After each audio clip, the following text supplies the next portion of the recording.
Starting from rest, the boat travels around the circular path shown at a speed v equals 0.8 t. Note that v is not constant. V is a function of time. Determine the velocity and acceleration of the boat when it has traveled 20 meters. Now, since v is a function of time, and he's asking about the velocity after 20 meters. So what do we need to do here is to find the time after 20 meters, because this is the only way we can find the velocity.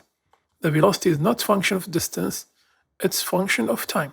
So we need to find the time after 20 meters. And since the original velocity definition includes both distance and time, this is our best shot.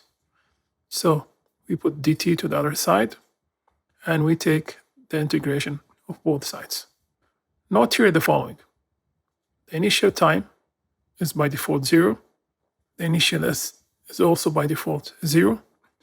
And the final s is 20 meters.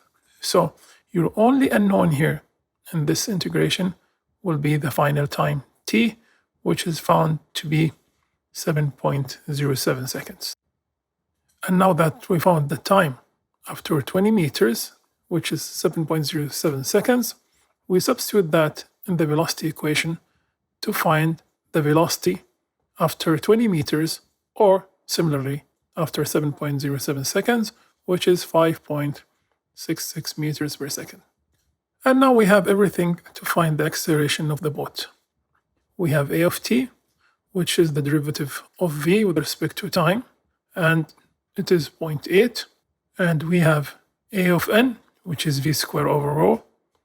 We just found v, rho is given, and then we use the total acceleration equation to find the total acceleration, which is 1.02 meters per second square.